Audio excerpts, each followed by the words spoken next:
Hello and welcome to the Storm of Scripture. I'm Jeff Johnson. Today we're going to be looking at the conclusion of the fifth trumpet judgment. In this judgment, supernatural locusts are released from the depths of the abyss. They bring scorpion stings on people rather than eating the plants. And the people who are stung wish for death, but do not die. At the outset of this lesson, I want to state that I believe all of these trumpet judgments, the first four, this one, and the sixth trumpet judgment to come, are about supernatural forces affecting the natural world and executing God's judgment on it. These supernatural forces are usually unseen. All that the people really experience are the effects of these supernatural forces. It is only John, because he is in the heavens and is having an apocalypse, that is, an unveiling of the supernatural realm. It is only John who can see the locusts and these supernatural beings as they attack. The people who are stung are not seeing the supernatural. They're only experiencing the natural judgment that is being executed.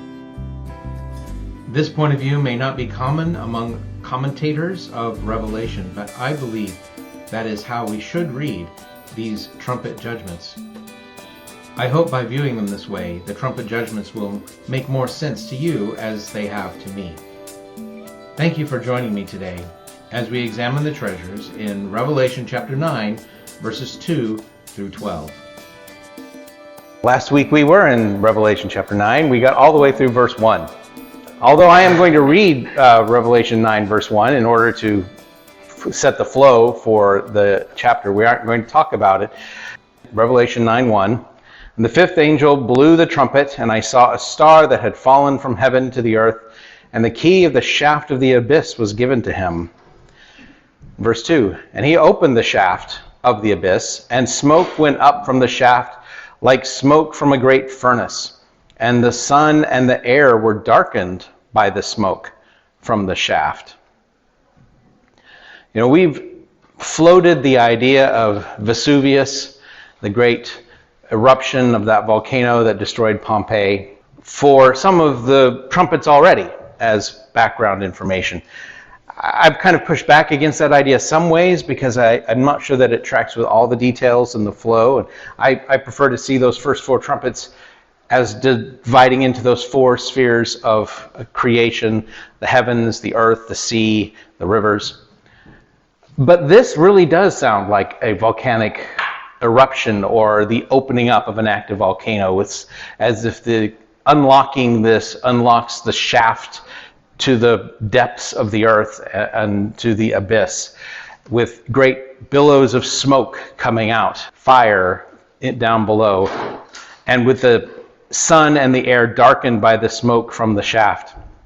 And that sounds to me a lot more like a volcanic background picture in my mind than a third of the sun going dark and the stars and the moon. That doesn't sound like volcanic to me. It sounds like something celestial.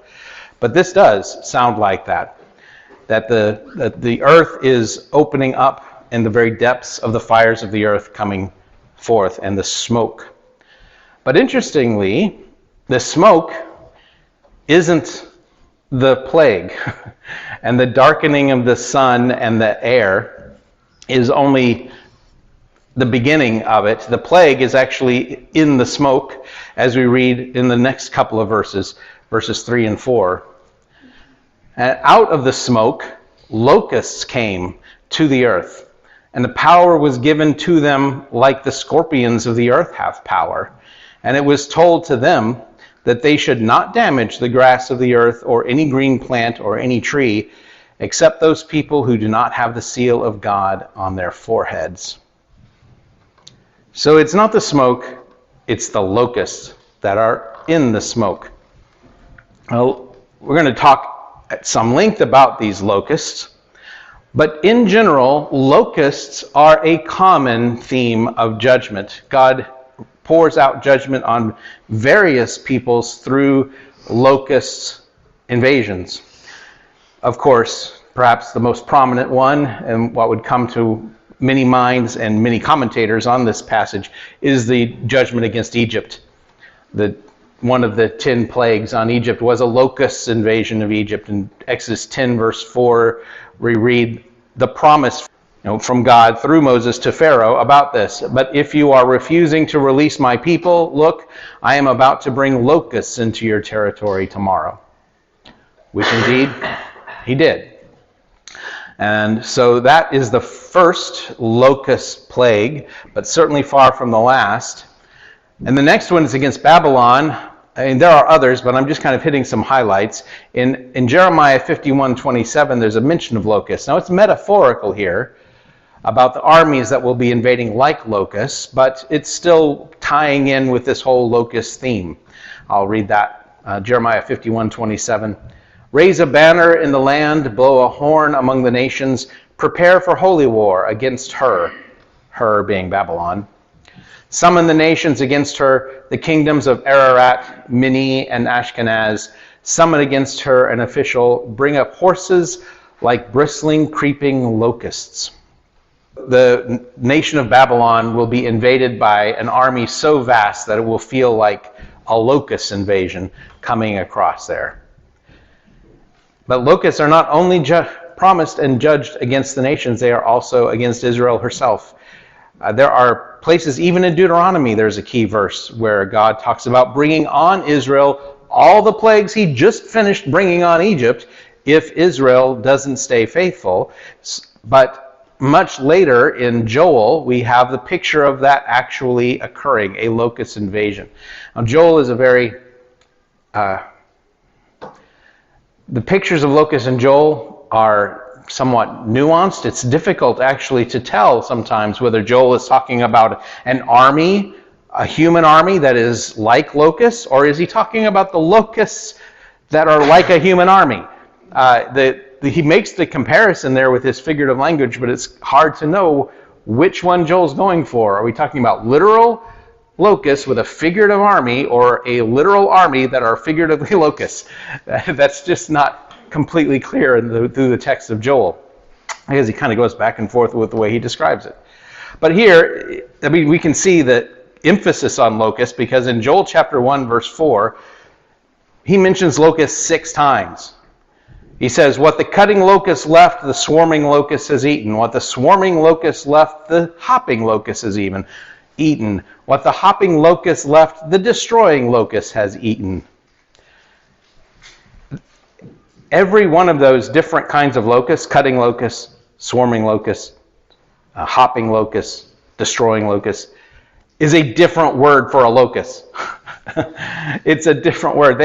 Locusts were such a problem and so common that they actually had these different words to describe their various behaviors and activities, because the locust swarms didn't always do exactly the same thing as they swept through. They were always destructive, but sometimes a little bit different. And then, of course, ordinary grasshoppers are also technically locusts. The only difference between a locust and a grasshopper is behavior. They may change their appearance slightly, but they're basically just the way they behave collectively. This is why locust is used. It's used over and over again as an image of God bringing judgment on a nation through these locusts.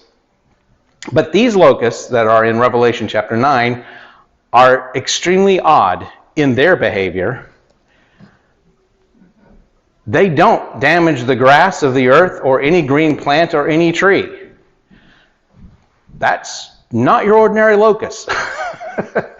That is precisely the normal victim of the locusts, are the green plants and the grass and the trees. That's what locusts damage. So for these locusts not to damage those things, we're just not talking about ordinary locusts that are hidden in the smoke. Obviously, they're coming up from the abyss. That makes them extraordinary, coming out of the smoke from the abyss of the earth. But now they don't eat. They don't eat what normal locusts would. Instead, their target are people, except those people who do not have the seal of God on their foreheads. This is a callback to Revelation chapter 7. Remember the 144,000 that were sealed. That's Revelation chapter 7, verses 2 and 3. When I saw another angel ascending from the east, holding the seal of the living God, and he cried out with a loud voice to the four angels who were given permission to damage the earth and the sea, saying, "Do not damage the earth or the sea or the trees until we have sealed the slaves of God on their foreheads."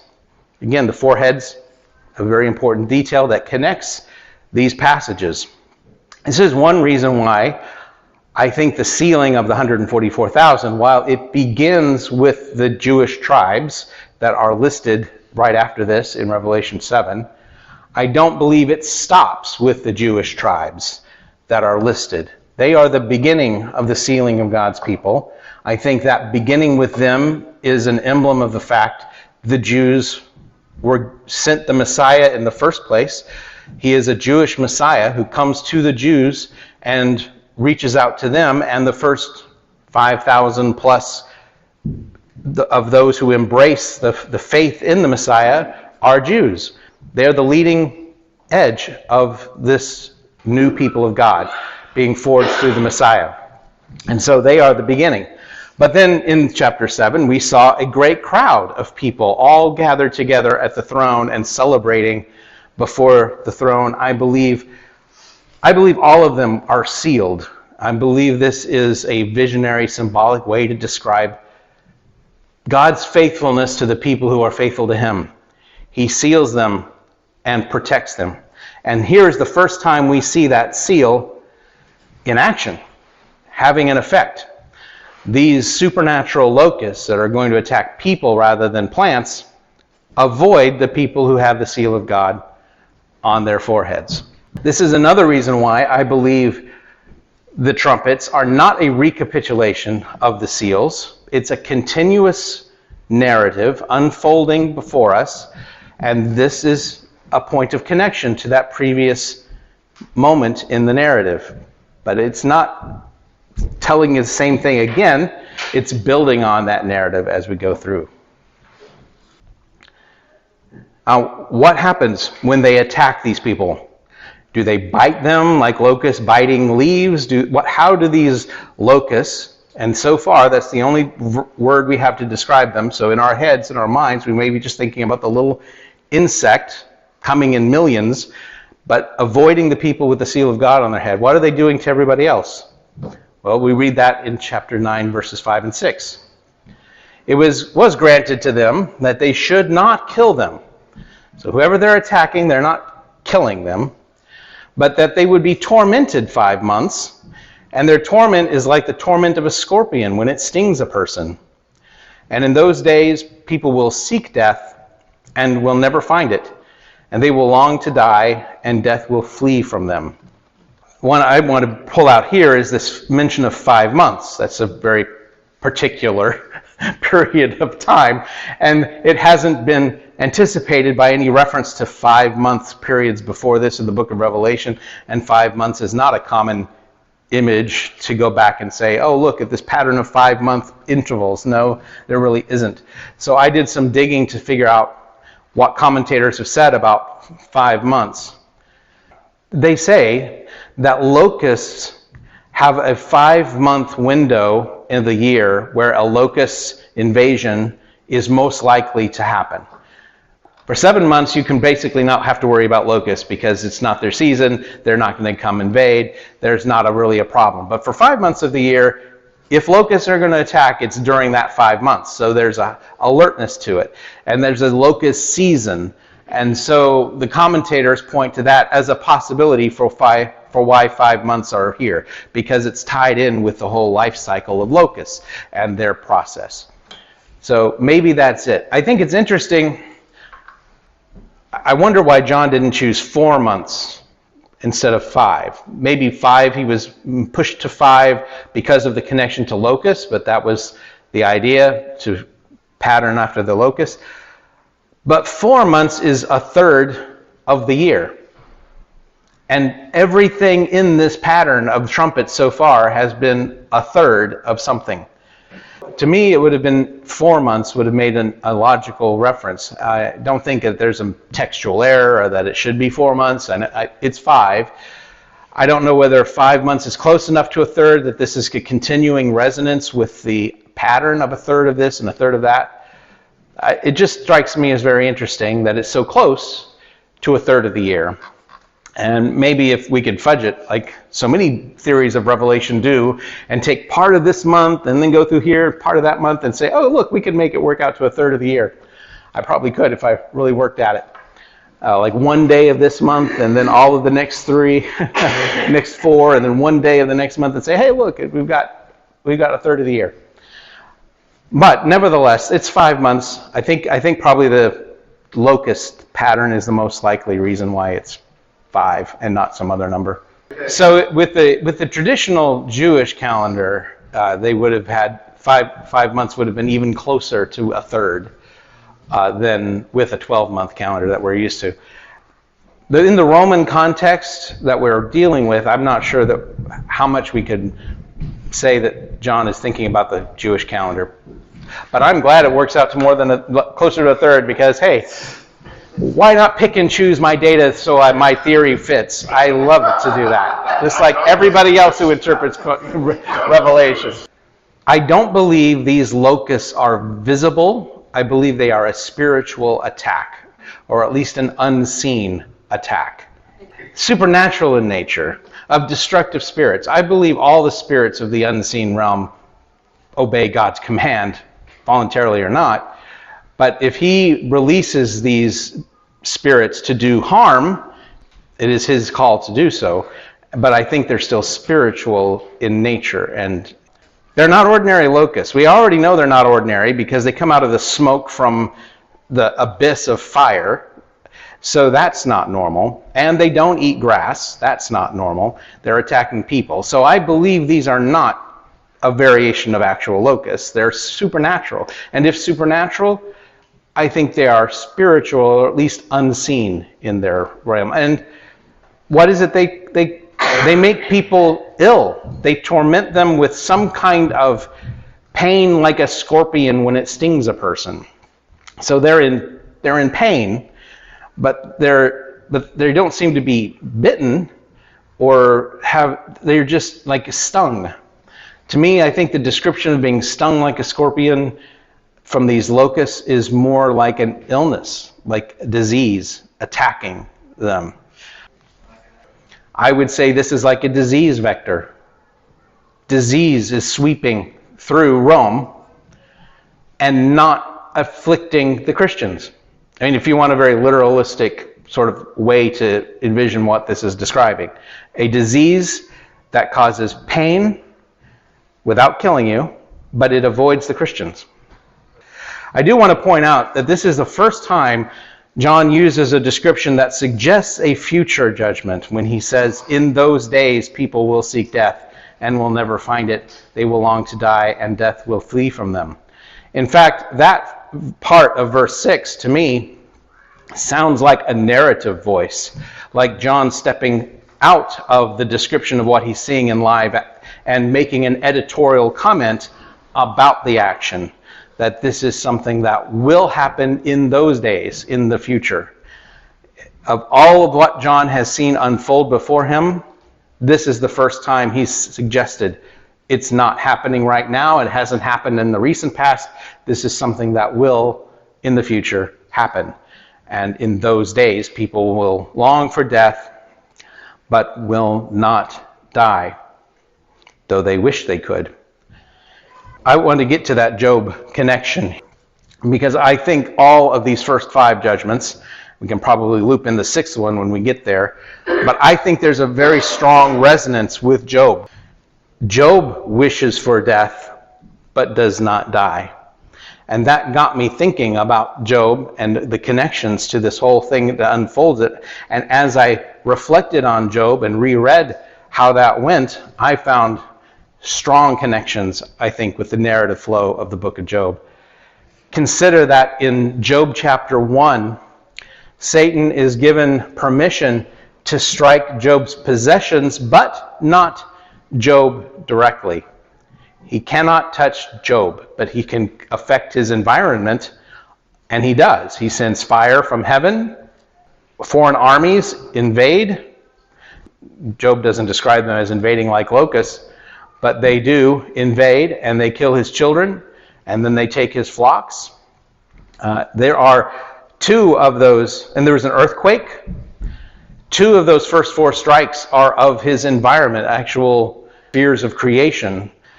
So there's four strikes at Job's environment all around him, but not on Job personally, until in chapter 2, Satan ups the ante, and God allows him to strike Job personally. And then he strikes him with what? Boils. Could that not be described as scorpion-like stings on his body as he is suffering? And then he wishes for death. But Satan has been told explicitly by God, you may not kill him. Just like these locusts are instructed, you may not kill the ones you attack and afflict. So these are the judgments on Job, and I think they parallel very closely with the judgments here in the first four and this fifth trumpet judgment. And what is the test? The test on Job is, will you curse God and die? Or to flip it, will you stay faithful despite the circumstances that are all around you? The question here, the open question for the people in Revelation 9 is, are you going to remain unfaithful despite the judgments that are being poured out on you for your unfaithfulness? Or were you going to turn to God in this process?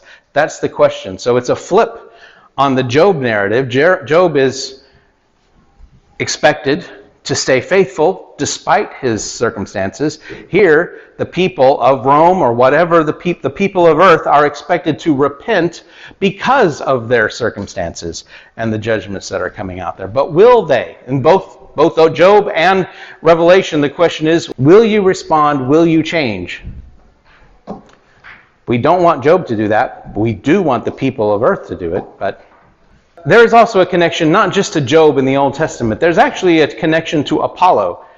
Apollo, the Greek god, was described in at least one inscription as Apollo Parnapius, a Greek phrase meaning the Apollo, the expeller of locusts, specifically locusts.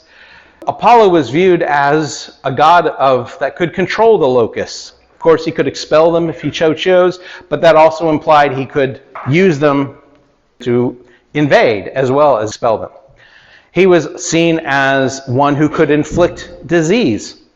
Apollo was also sought after for healing disease, but he was said to have that power to inflict pain through disease or to heal it. He is associated with the constellation Sagittarius because of a centaur myth. Now, that may not mean much right now. We're going to explore why that is relevant. But that is one connection with Apollo. And then, of course, there's the name Apollo, which sounds a whole lot like Apollyon. If you're reading ahead, later in this passage, the king of the locusts, the king of the abyss, is said to be called Apollyon and Abaddon. Abaddon being a Hebrew word for destruction, Apollyon being a Greek word for the destroyer. But if you read the first few letters of Apollyon, you have Apollo. And it was understood that Apollo's name was connected to the same root for destroyer as Apollyon. So his name is practically mentioned explicitly. But what about the centaur thing and the constellation Sagittarius? We're about to read what these locusts look like in some detail. It's a whole paragraph of all these minute details about these locusts. I flipped back through the Revelation up to this point. No other supernatural denizen of heaven or earth is described with as much detail as these locusts. Not the four living creatures, not the 24 elders. Nothing gets the kind of level of detail as these locusts. Why would John take the time to give such detailed explanation? I think the answer that I came to is that he's trying to connect the dots between what these locusts represent and something that the people would recognize. But in order to make that connection, he's going to make it very clear what the connection is. And this was a little elusive to me even until I saw this illustration in one of the guides on the book of Revelation. What this is a relief from Egypt. Now, we don't know exactly when this relief was carved in the Egyptian stone, but it was sometime between 350 BC and 90 BC, sometime around then when this was made, based on this context. This is an illustration of the constellation Sagittarius. Those items all around that are stars, little crisscross designs or stars. This is constellation Sagittarius. I'm going to walk through Revelation chapter 9, verses 7 through 10, which is the physical description of the locusts. And we're going to look with this image in the picture in front of us. Revelation 9:7. And the appearance of the locust was like horses. So already we're like, okay, that's not your ordinary little insect that's about this yay long and is biting. This is like a horse. It's like horses prepared for battle. And on their heads was something like crowns, similar in appearance to gold. And their faces were like men's faces. All right, so basically we have a horse with the face of a man. It's a centaur. That's why Apollo is already connected to this, because Apollo was connected to, in one myth, Apollo, who gets crossways with his sister Artemis, is trying to avoid her. He changes himself into the appearance of a centaur in order to avoid Artemis. So that's the connection with Apollo, the mythological god, with centaurs. And then he's associated through that mythology to the constellation of Sagittarius, which, in case you didn't know, the constellation Sagittarius is a centaur. That's the connection there. And we see in this picture, he's got a body of a horse and a head with the face of a man. Of course, that's normal, but he's got a kind of helmet on that's made of gold. And so he's got the golden helmet, or crown. He's got a face of a man and a body of a horse. Verse 8, they had hair like the hair of women, and their teeth were like the teeth of lions. Apollo was actually associated with rearing children. Young males wore their hair long as women did. The cutting off your hair was actually a rite of passage into manhood, was to cut your hair short like men do. Children were cut their hair long, so that might be connected, because Apollo was connected with that process and that method of training young children. And of course, the teeth like lions. We don't have teeth like lions in the picture, but that golden helmet thing he's got on looks like a lion to me. So there's a connection with lions, perhaps. They had, in verse 9, they had breastplates like iron breastplates, and the sound of their wings was like the sound of many horse-drawn chariots running into battle. If you can look at his chest is not the same color as the flank of the horse. He's clearly wearing an iron chest plate in the picture.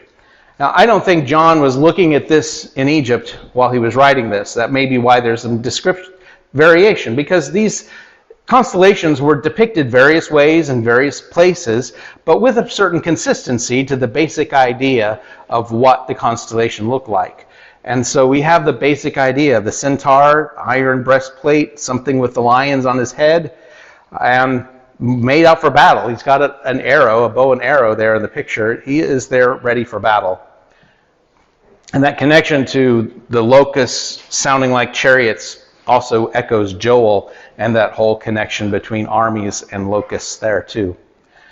Verse 10, they have tails similar in appearance to scorpions. I mean, that's a dead ringer.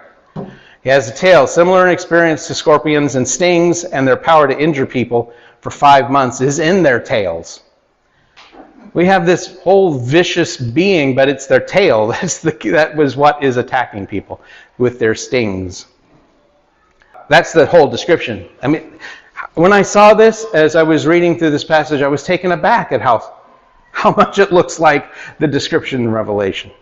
And then to see that connection to Apollo as a possible link, and then, of course, to read the last verse of the fifth trumpet, they have these locusts, they have as king over them the angel of the abyss, whose name in Hebrew is Abaddon, and in Greek has the name Apollyon.